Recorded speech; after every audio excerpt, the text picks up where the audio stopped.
अस्सलाम वालेकुम। पाकिस्तान के मशरकी दरियाओं में इस वक्त इंतहाई ऊंचे दर्जे का सैलाब है। चनाब की बात कर लें, रावी, सतलुज, तीनों दरियाओं में इंतहाई ऊंचे दर्जे का सैलाब है। बस्तियां खाली करा ली गई हैं, इलाके खाली करा लिए गए हैं। दरिया के आसपास जो किनारे पर जो आबादियां थी, जो मकान थे, जो डेरे थे, सब खाली करा लिए गए हैं। जानवर बह गए हैं, इमारतें तबाह हो रही हैं, जो झुग्गियां थी वो तबाह हो रही हैं। तकरीबन 2 लाख से जायद अफराद को इस इलाके से निकाल लिया गया है। दरियाओं का जो पानी है वो कम होने का नाम नहीं ले रहा। इंडिया से पानी मुसलसल आ रहा है। चनाब में अगरचे पानी की सतह इंडिया से कम हुई है, लेकिन रावी और सतलुज में अब भी इंतहाई ऊंचे दर्जे का सैलाब भारत से पाकिस्तान में दाखिल हो रहा है। इस वक्त खानकी से कादराबाद के दरमियान का जो इलाका है, यहां पर दरिया चनाब में इंतहाई ऊंचे दर्जे का सैलाब है। सैलाब का जो सुपर फ्लड का खतरा है, यानी इंतहाई ऊंचे दर्जे के सैलाब का खतरा जो है वो अभी तक टला नहीं है, उसमें मुसलसल इजाफा हो रहा है। क्योंकि सतलुज में, रावी में बहुत ऊंचे दर्जे का सैलाब है। दोनों में तकरीबन 1.5 से 2 लाख क्यूसिक पानी मुसलसल ट्रैवल कर रहा है पंजनद की जानिब। दूसरी जानिब 9 लाख क्यूसिक से ज्यादा पानी दरिया चनाब में पंजनद की जानिब बढ़ रहा है। अगर ये तीनों रेले पंजनद के मुकाम पर आपस में मिलते हैं तो ये तकरीबन 10 लाख क्यूसिक का रेला बनने का खतरा मौजूद है, और 10 लाख क्यूसिक का रेला इंतहाई ऊंचे दर्जे का रेला होगा। दूसरी जानिब ये पंजनद का दरिया जो है ये दरिया सिंध में जाकर आगे मिलता है, और दरिया सिंध में इस वक्त 3 लाख क्यूसिक का रेला मुसलसल अपनी जो सतह मेंटेन किए हुए। तो अगर ये 10 लाख का रेला और वो 2.5 से 3 लाख का रेला अगर मिलता है तो एक बहुत बड़ा रेला बनने का खतरा है, और गुड्डू और सखर के मुकाम पर शदीद तरीन सैलाब आ सकता है। सैलाब का खदशा मौजूद है। अगर हिफाजती इंतजाम नहीं किए गए, अगर बंद नहीं तोड़े गए, अगर इन दरियाओं के पानी को गैर आबाद इलाकों में छोड़ा ना गया, तो गुड्डू और सखर की तो इतनी कैपेसिटी भी नहीं है कि वो 13 लाख क्यूसेक के पानी को बर्दाश्त कर सकें या मैनेज कर सके। तो ये एक बहुत बड़ा अलमिया बनता जा रहा है। पंजाब के अंदर इस बार जो खड़ी फसलें हैं वो हजारों एकड़ पर तबाह हो चुकी हैं, और अब भी खतरा मौजूद है कि जो चनाब का पानी जो उसमें 9.5 लाख क्यूसेक पानी जो है वो खानकी और कादराबाद के दरमियान आ रहा है, तो यह झंग और उसके आसपास के इलाकों को शदीद तरीन मुतासर कर सकता है।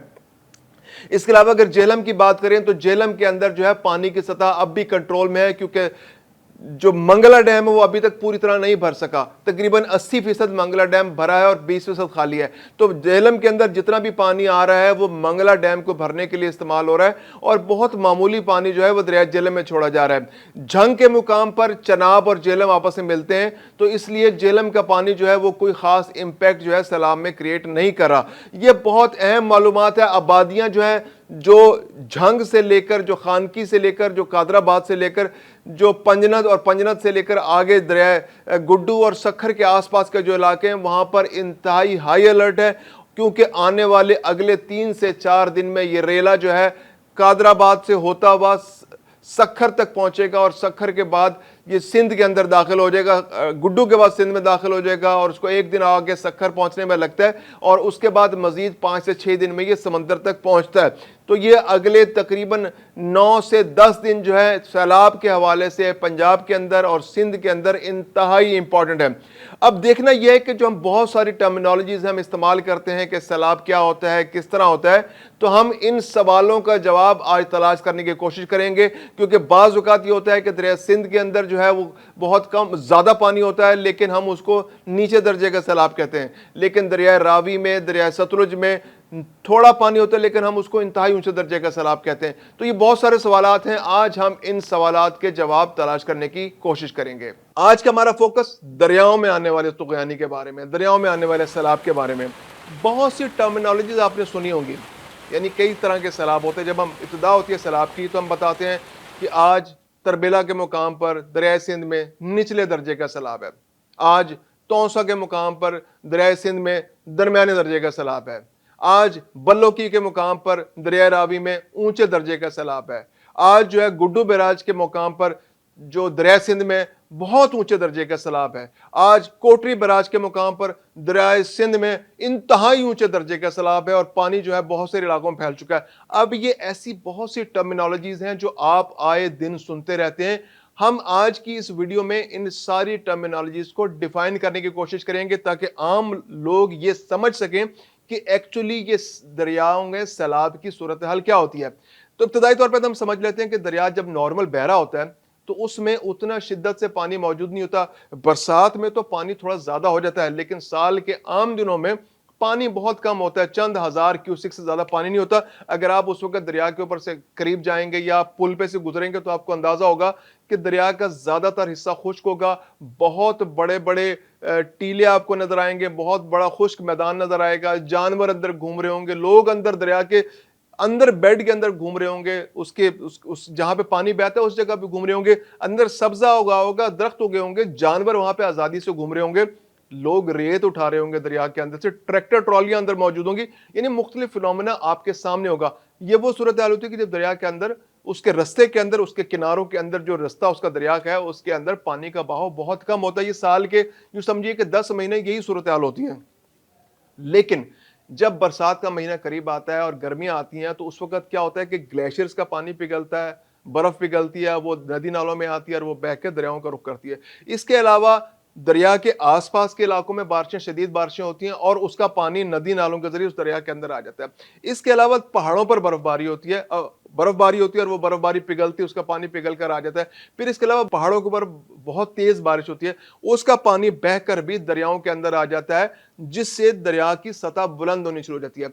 जब दरिया की सतह थोड़ी सी बुलंद, नॉर्मल से थोड़ी सी बुलंद होती है, और जो दरिया के अंदर जो जजीरे होते हैं, आप अगर आप गौर करें तो दरिया एक जगह नहीं बह रहा होता जब साल के आम दिनों में, यानी अपने किनारों के अंदर कोई एक कोने में थोड़ा सा पानी बहता नजर आएगा, दूसरे कोने में पानी बहता नजर आएगा और बीच में इलाका खाली होगा, तो एक जजीरे की सी सूरत पानी के अंदर बन जाती है। पानी के अंदर खुश्की के टुकड़े होते हैं बहुत बड़े बड़े।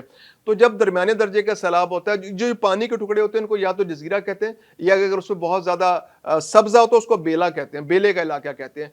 तो जब बेले के इलाकों के करीब पानी पहुंचना शुरू हो जाता है और पानी थोड़ा थोड़ा उन पर चढ़ना शुरू हो जाता है, तो उस जो लेवल होता है पानी का, उसको कहते हैं कि ये निचले दर्जे का सैलाब है। यानी कि आम सतह से पानी बुलंद होकर जरा ऊंचा हो जाता है और उसके अंदर जो खुश्की के टुकड़े हैं वो थोड़े थोड़े उससे मुतासिर होना चाहते हैं। अगरचे वो खुश्की के टुकड़े जो हैं वो गायब नहीं होते पानी के नीचे, लेकिन अभी नजर आ रहे होते हैं, तो उसमें हम कहते हैं कि ये निचले दर्जे का सैलाब है। अब हम बात करते हैं दरमियाने दर्जे के सैलाब की। दरमियाने दर्जे का सैलाब ये होता है कि जब पानी की सतह थोड़ी सी और बुलंद होती है निचले दर्जे से, और वो जो बीच में ग्रीन पैचेस होते हैं, जो खुश्की के टुकड़े होते हैं, या जो दरख्त होते हैं, या झाड़ जंकार वहां पे लगी होती है, जो घास फूस होती है, वो आहिस्ता आहिस्ता उस पानी के अंदर गायब होना शुरू हो जाती है। अगरचे वो नजर आ रहे होते हैं, वो पैच, वो बहुत छोटे छोटे पैच नजर आ रहे होते हैं। अगर आप दरिया रावी में के पुल के ऊपर से गुजरे और जब सैलाबी सूरत हाल हो तो आपको अंदाजा होगा कि वहां पर वो पैचेस आहिस्ता, अभी आप देखें कामरान के बारादरी पूरी की पूरी दरिया के आइलैंड के ऊपर कायम है। इसके अलावा भी बहुत सारे इलाकों में आपको नजर आएगा जगह जगह खुश्क पैचेस हैं, लेकिन अब चूंकि पानी थोड़ा थोड़ा आया तो आपको वो पैचेस कम होते नजर आएंगे और पानी ज्यादातर पैचेस, खुश्क पैचेस के ऊपर आ जाता है। तो जब दरमियाने दर्जे का सैलाब होता है तो मैक्सिमम पैचेस जो खुश्की के होते हैं, जो आइलैंड्स पानी दरिया के अंदर होते हैं या बेले होते हैं, वो पानी के अंदर डूबना शुरू हो जाते हैं। अब हम बात करते हैं ऊंचे दर्जे के सैलाब की। ऊंचे दर्जे के सैलाब की निशानी ये होती है कि वो तमाम के तमाम आइलैंड्स, जो खुश्की के टुकड़े और जो बेले के इलाके होते हैं, वो पानी के नीचे चले जाते हैं। अगरचे दरिया किनारों के अंदर, अपने किनारों के अंदर मौजूद होता है, लेकिन उसकी सतह काफ़ी बुलंद हो जाती है। ऐसी सूरत हाल में लोग पानी के अंदर जाना बंद कर देते हैं, अमूमन कश्तियाँ अंदर ले जाना बंद कर देते हैं, माहीगीर काम रोक देते हैं। पहले लोग अपने जानवरों को पानी पिलाने के लिए जानवरों को अंदर ले जाकर, जानवर को, भैंसें जो होती हैं आमतौर पर पानी के अंदर चली जाती हैं, तो ऐसी सूरत हाल में लोग जानवरों को उसके अंदर नहीं लेके जाते। खुश्की के जो पैच होते हैं वहाँ पे लोग चराने के लिए अपने गाय भैंसों को ले जाते हैं, तो वो ले जाना बंद कर देते हैं, क्योंकि ऐसे मौके पे जो दरियाओं का बहाव है वो काफ़ी तेज़ हो जाता है और उस बहाव के अंदर जानवरों का बहना, इंसानों का बहना, ये कश्तियों का बेकाबू होना बहुत नॉर्मल सी बात हो जाती है। तो ये ऊंचे दर्जे का सैलाब होता है। फिर एक होता है बहुत ऊंचे दर्जे का सैलाब।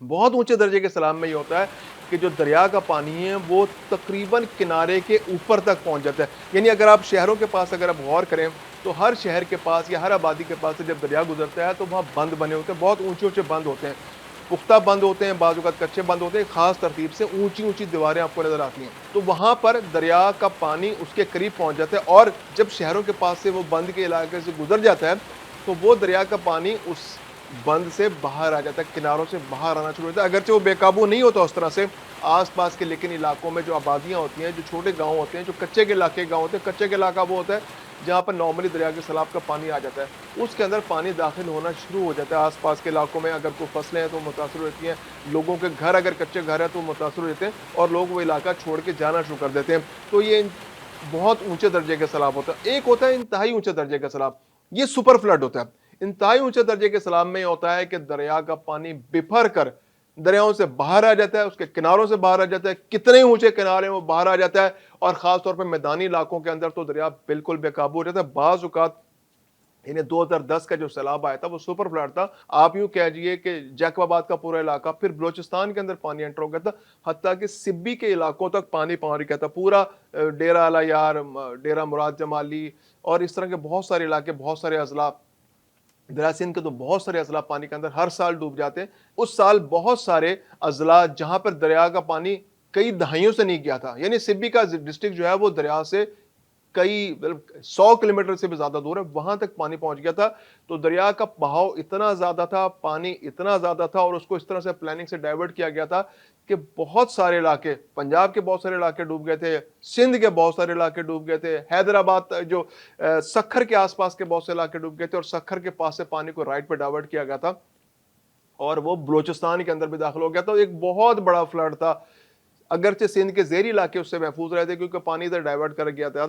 ये इंतहाई ऊंचे दर्जे का सैलाब होता है। बाज़ औक़ात ये होता है कि हर दरिया का किनारों की एक चौड़ाई होती है, उसके अकॉर्डिंगली आप गेज करते हैं कि ये कितने लेवल का सैलाब है। जैसे दरिया रावी जो है वो छोटा दरिया है, उसके किनारे बहुत दूर दूर नहीं है, उसका बेड छोटा होता है, उसकी गहराई बहुत ज़्यादा नहीं है। इसके मुकाबले में दरिया सिंध को देखा जाए तो वो बहुत बड़ा दरिया है, उसका किनारे बहुत दूर है, उसका बेड बहुत बड़ा है।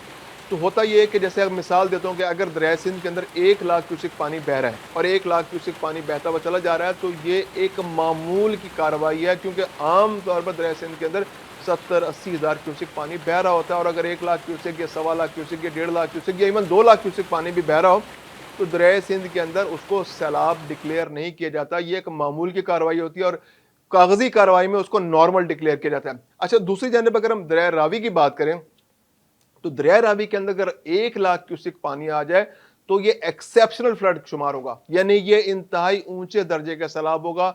इंतहाई ऊंचे दर्जे से भी कोई आगे की कैटेगरी तो उसके अंदर इसको शुमार होगा, और दरिया का पानी जो है वो निकल कर किनारों से बाहर आ जाएगा और आसपास के इलाकों को मुतासर करेगा, फसलें मुतासर होंगी, जानवर बह जाएंगे। चूंकि उसकी वजह यह है कि उसका बेड इतना चौड़ा नहीं है और उसके अंदर थोड़ा सा पानी भी उसकी कैटेगरी ऊंचे दर्जे के सैलाब शुमार होगी। दरिया सतलुज की अगर मिसाल है तो दरिया सतलुज का पानी भी उसका कंट्रोल इंडिया के पास है, तो वो भी उसको बंद रखते हैं, तो वहां पर भी पानी ना होने के बराबर होता है, उसका बेड भी बहुत कम रह गया है। तो उसमें भी अगर 1 लाख क्यूसेक पानी आ जाए तो ये इंतहाई ऊंचे दर्जे का सैलाब होता है। दूसरी जानिब अगर झेलम और चनाब की बात करें तो झेलम और चनाब बड़े दरिया हैं पाकिस्तान के लिए, क्योंकि ये इनका कंट्रोल पाकिस्तान के पास है और इंडिया ने इसका पानी उस तरह से नहीं रोका जिस तरह उसने दरिया सतलुज और रावी का पानी रोका है। तो जब दरिया झेलम में अगर 3 या 4 लाख क्यूसेक का रेला आता है तो फिर उसको ऊंचे दर्जे का सैलाब शुमार किया जाता है, और चनाब में तो बाज़ औक़ात 8-9 लाख क्यूसेक जो है पानी के भी रेले आते हैं। 2014 में इंतहाई ऊंचे दर्जे का सैलाब जो है दरिया चनाब में आया था, और जब वो भारत से पाकिस्तान के अंदर दाखिल हुआ था तो 9 लाख क्यूसेक पानी दरिया चनाब में बह रहा था। ये इंतहाई ऊंचे दर्जे का सैलाब था, और पंजाब के अक्सर इलाके जो दरिया चनाब के आसपास आबाद थे वो पानी के नीचे आ गए थे, बेतहाशा गांव तबाह हो गए थे, लाखों एकड़ पर खड़ी फसलें तबाह हो गई थी, हज़ारों जानवर बह गए थे। इसी तरह मुख्तलिफ अदवार में दरिया झेलम के अंदर भी पाकिस्तान के मैदानी इलाकों में बेतहाशा ऊंचे सैलाब आए। 4 लाख 5 लाख क्यूसेक तक 6 लाख क्यूसेक तक पानी दरिया झेलम के अंदर आए, और दरिया सिंध में तो 11 लाख क्यूसेक तक पानी आया है, और जिसकी वजह से इंतहाई तबाहियां हुई हैं। तो ये आज की हम वीडियो में हमने समझने की कोशिश की है कि सैलाब क्या किस तरह से आते हैं, उसकी कितनी कैटेगरीज होती हैं, निचले दर्जे का सैलाब क्या होता है, दरमियाने दर्जे का सैलाब क्या होता है, ऊंचे दर्जे का सैलाब क्या होता है, इंतहाई ऊंचे दर्जे का सैलाब क्या होता है, उसकी क्या निशानी होती है और उसका क्या इंपैक्ट होता है।